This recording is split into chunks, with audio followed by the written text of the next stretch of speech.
Good morning, my reader friends. Book Dragon Erin here, coming at you with another book review video on Dark Notes by Pam Godwin.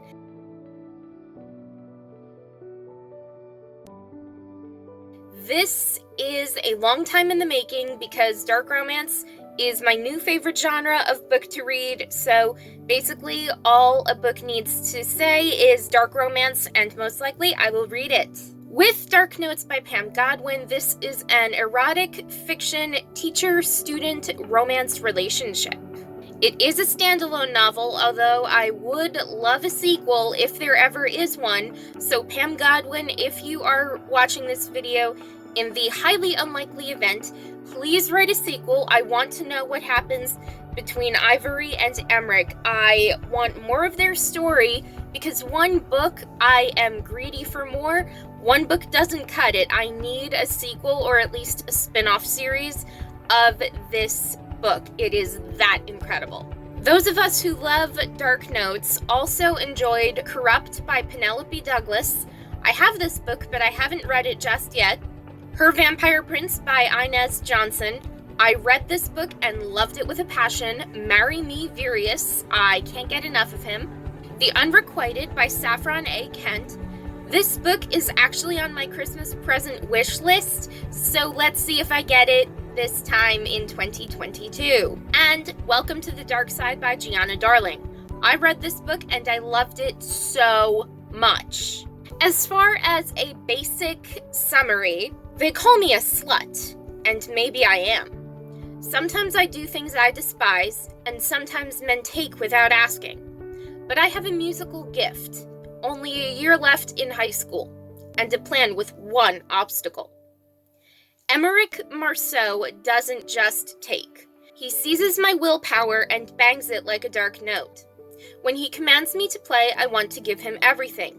I kneel for his punishments, tremble from his touch, and risk it all for our stolen moments. Emmerich Marceau is my obsession, my master, my music, and my teacher.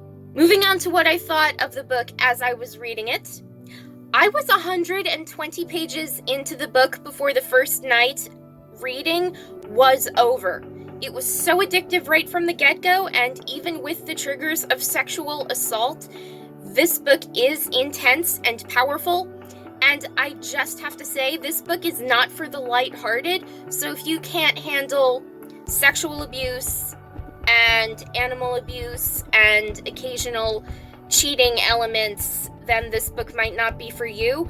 Otherwise, enjoy, because this book is so worth the read. I implore you guys to read it. My heart absolutely soared when Ivory Westbrook and Emmerich Marceau realized that they were in love with each other. And in my belief, Emmerich proved to Ivory that she was pure despite being violated over 60 times, and that is actually a low estimate for Ivory's sexual assaults. And when I read that scene, I was just like, oh my god, she did not deserve any of that to happen to her.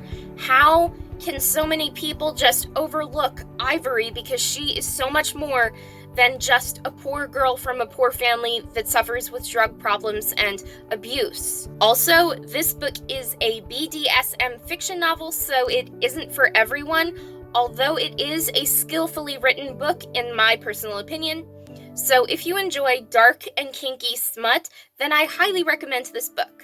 This style that Pam Godwin writes with has her readers given sample tastes of the best cake ever without actually giving away whole pieces. As readers, we get bits of romance and hugely steamy scenes, but Ivory and Emmerich still show some restraint, more than expected at least, and that adds to this book's smutty flair. So all I have to say is, great job, Pam Godwin. I love your book. Give me more. Seriously, I need a sequel for this book. This book is an absolute whirlwind of emotion, with the main climactic event happening in this book. I mean, Ivory and Emmerich are finally happy together, But Ivory's brother Shane and Lorenzo, who's the criminal who has been assaulting Ivory for so many years, they break into Emmerich's house while Ivory is still inside. Nobody knows that Ivory is living with Emmerich right now, so it comes as a surprise to Shane, and it comes as a pleasant surprise to Lorenzo, who attempts to assault her once more. Ivory does fight back when Lorenzo tries to attack her, and Shane catches Lorenzo trying to attack Ivory, and for the first time in their lives, Shane tries to protect Ivory instead of protecting his friend who saved his life when they were still in the military together. And what confused me so much was how Shane can show more affection to his best friend than to his own sister. I mean, Ivory has told Shane on multiple occasions that Lorenzo sexually assaults her, and Shane is like, "You're the slut, you dress provocatively, you're the one who's tempting him, it's your fault." No, actually, it's not Ivory's fault, and what Shane was doing was absolutely unforgivable. I hated him as a character, but that is the skill of an intensely good author, having a character you love to hate, and Shane was that character. Thus, Pam Godwin is one heck of an author. Anyway, Emmerich arrives back to his house just in time, and he fulfills his character arc from the beginning of the book of his loving obsession with Ivory. "I would kill for you." Yep, Emmerich kills Lorenzo to protect Ivory. Sadly, Ivory's beloved cat, Schubert, who was the last gift that her father gave her before he died in a brutal way by Lorenzo's hands, and to sum it all up, Lorenzo is a freaking psychopath who abuses animals, and they're not even animals that can fight back. It was so difficult to read when Schubert died, so get a tissue box ready if you are not entirely able to handle animal abuse. I know I needed a box of tissues because I can't imagine hurting a defenseless animal.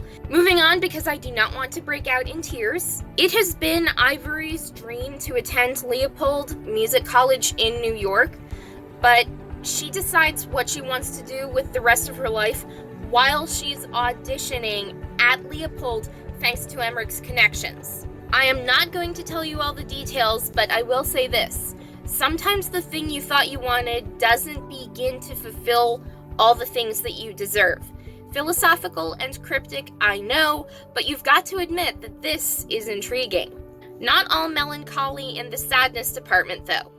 Emmerich gets Ivory a little black kitten after the death of Schubert, whom he has named Codaline, and if you are an avid music lover, please tell me you get the reference, because I loved the reference in this book, and I thought it was really, really sweet. I also loved the ending and the beautiful epilogue of this book. Flash forward 3 years, Ivory Westbrook is now Mrs. Ivory Marceau. So yes, Ivory and Emmerich finally get married. There are no kids just yet, just Codaline and the piano bar in New Orleans, where Ivory and Emmerich play together every single night, which is so beautiful, and I loved the ending. So do I declare this dark romance novel a happily ever after? Yes. As far as ratings go, this book was so popular, I found so many ratings for this book. Amazon rates the book 4.5 out of 5 stars. Audible.com rates the book 4.6 out of 5 stars. Barnes & Noble rates the book 4.9 out of 5 stars. Goodreads rates the book 4.1 out of 5 stars. According to Google users, 92% of readers enjoyed this book. Reading Frenzy book blog rated this book 5 out of 5 stars. And my rating, another 5 out of 5 stars. Now, as far as reviews go, author Anna Zayers says, "Raw, dark, yet achingly tender. Dark Notes is a scorching hot masterpiece, as beautifully written as the music within." Totally Booked blog says, "The intensity of the well-placed music teamed with the heroes, protection and obsession, as well as the love and tenderness spoke volumes. It was poetic beauty veiled in haunting, filthy shadows. We bloody loved it. And Rockstars of Romance Book Blog says, we promise if you love dirty talking alpha heroes, Emmerich is pure yumminess. Moving on to just a little bit about Pam Godwin before we wrap up the video. Pam Godwin is a best-selling author for the New York Times, Wall Street Journal, and USA Today. She lives in the Midwest with her husband, kids, and talking parrot. And when she ran away from home, she traveled to 14 countries across 5 continents, attended 3 universities, and married the vocalist of her favorite rock band. How cool is that? Also, her favorite indulgences include drinking coffee, totally agree, chewing tobacco, not my style, reading dark romance novels, of which I am obsessed, sleeping, eating meat, and collecting dolls. As far as final notes go now, this book was published on April 4th of 2016. This book is 491 pages long, and it will take you about 8 hours to read this book, although I read it in just a matter of days. Anyway, that is all for today, so if you enjoyed this video, hit that like button to show some support, subscribe to my booktube channel to get more videos like this, because I upload every Sunday now. Keep on reading, and have a great day, everyone!